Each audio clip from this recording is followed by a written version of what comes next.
tengah konflik batin yang mendera Marshanda, sidang lanjutan perceraiannya dengan Ben Kasyafani di Pengadilan Agama Jakarta Pusat kemarin memasuki agenda pembacaan putusan sela. Lalu benarkah dalam pembacaan putusan selanya kemarin, Majelis Hakim belum menemukan bukti soal kondisi psikologis jiwa Marshanda sehingga hak asuh Sienna Amerah Kasyafani belum bisa diputuskan dan masih sepenuhnya berada di tangan Marshanda. Hasil putusan sela permohonan untuk anak dilaksanakan dahulu agar anak itu diasuh oleh Ben itu ditolak karena di antara mereka tuh ternyata hubungannya kan masalah anak baik.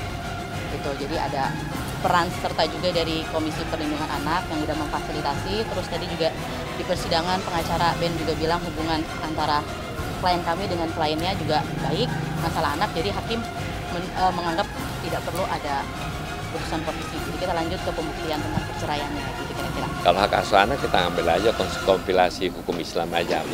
Sikap majelis profesi mengenai pembagian anak dulu, tapi sebenarnya itu udah kita jalanin. Jadi udah kita jalanin, udah nggak dipersulit lagi. Jadi udah bisa Ben ketemu gitu. Dalam sidang kemarin, Marshanda dan Ben memang memilih tidak hadir saat persidangan. Bahkan jika menilik lebih jauh, sepertinya proses persidangan cerai mereka akan berjalan cukup lama. Pasalnya, kuasa hukum Marshanda yang baru kabarnya membutuhkan waktu untuk mempelajari materi gugatan yang diajukan Marshanda. Lantas, apa yang membuat Caca secara tiba-tiba mengganti Afdal Rizky, kuasa hukum sebelumnya, dengan Oce Kaligis, sarjana hukum? Benarkah jika hal itu dikarenakan Afdal Rizky mengetahui kondisi Caca sebenarnya dan menjadi saksi keberadaan Marshanda di Rumah Sakit Abdi Waluyo pada tanggal 26 Juli hingga 3 Agustus lalu? Saya baru dapat kuasa hari ini. Kedatangan saya pada tanggal 27 itu, kita berada di dalam ruangan, itu dalam suasana yang sangat nyaman. Tidak ada kondisi di mana Mas Anda dalam keadaan tidak sadar. Itu perlu saya garis bawahi, karena beritanya adalah dia di kondisi disuntik kemudian dalam keadaan tidak sadar. Itu saya berbicara panjang lebar, memberikan masukan-masukan yang positif, dan saya lihat Mbak Caca menerima gitu. Walaupun ada satu permintaan Mbak Caca waktu itu. Dia lebih nyaman kalau dirawat di rumah gitu, yang di rumah sakit tapi di rumah gitu. Dan itu saya sampaikan ke keluarga dan keluarga menyampaikan pada dokter gitu. Cuma dari pihak dokter menyampaikan bahwa secara medis memang harus beberapa hari dulu, baru ketika mereka bisa menyatakan bahwa ini bisa keluar, baru mereka akan perintahkan itu gitu. Habis itu satu perawat yang cowok dengan tidak sopan dia bilang, udah deh Mbak, kelamaan kayak gini, kita injeksi aja deh sekarang. Dan mereka nyamperin saya dan saya udah ngeliat ya udah kayak maksa gitu, udah pemaksaan. Dan saya pikir nggak ada gunanya saya fight, nggak ada gunanya saya teriak-teriak minta tolong segala macam, nggak ada. Dan ini juga laki-laki 2 orang yang maksa saya sama satu perawat kan cewek. Ya udah akhirnya saya bilang kayak injeksi. Putusan Marshanda mengganti kuasa hukumnya yang secara tiba-tiba ini rupanya tak lepas dari kondisi jiwa Marshanda yang sangat labil. Meski kabarnya ia telah divonis secara medis mengidap bipolar disorder, salah satu gangguan jiwa yang bersifat episodik yang dipicu oleh ketidakseimbangan cairan kimia di dalam otak, Marshanda tetap menyangkal perihal tersebut dan ia mengaku jika baik-baik saja. Pada episode itu seseorang mengalami energinya itu sepertinya tidak ada habis-habisnya. Aktivitas apapun dilakukan, baik itu bisa sosial, bisa pekerjaan, termasuk juga aktivitas seksual. Bicaranya bisa panjang, bisa sampai 30 menit tanpa putus. Juga kemudian topiknya bisa berganti-ganti demikian cepat.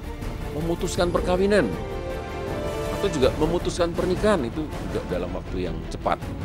Itu tadi bahwa seseorang dalam episode manik tadi gejala-gejala model seperti itu, dan itu bisa berlangsung antara 2 minggu, bisa juga sampai 4-5 bulan kalau tidak diobati.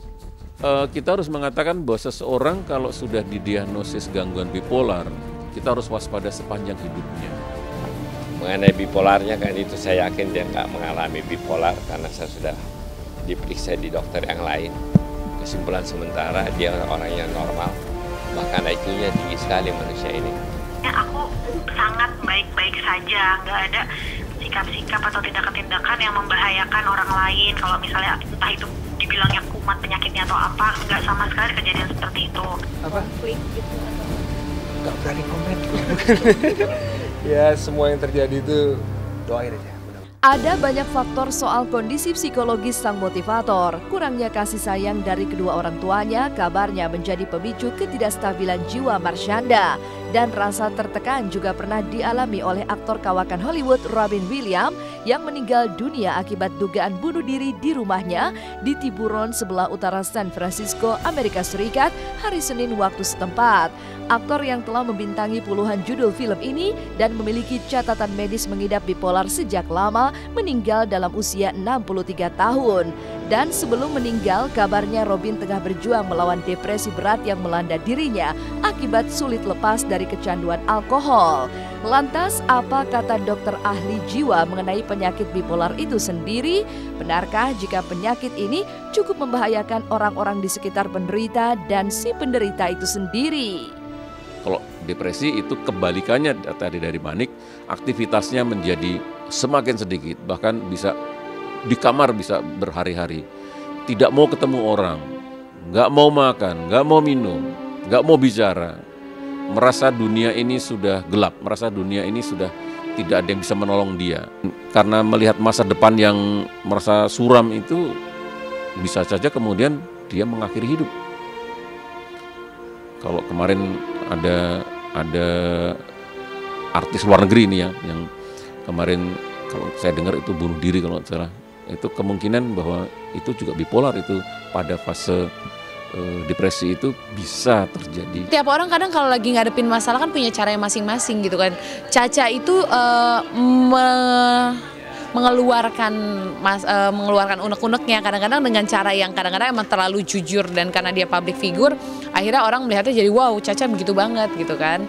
Jadi apa ya, kalau dibilang apa yang orang bilang nih Caca dibilangnya gila atau apa gitu, aku sebagai orang yang dekat sama Caca, aku melihat seperti itu sih kayaknya Caca nggak seperti itu sih gitu. Dia anak yang pinter banget. Gangguan jiwa tuh nggak, itu sih kayaknya nggak lah ya, nggak ke arah sana ya.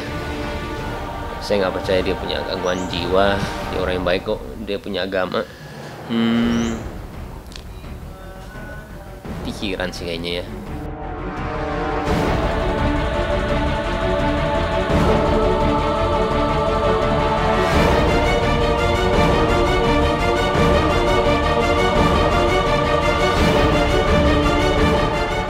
Komedian Ginanjar akhirnya resmi menjadi duda. Namun mengapa saat Palu Hakim telah menjatuhkan putusannya, Susi Rianti justru menangis? Benarkah jika Susi menyesal telah menggugat cerai Ginanjar?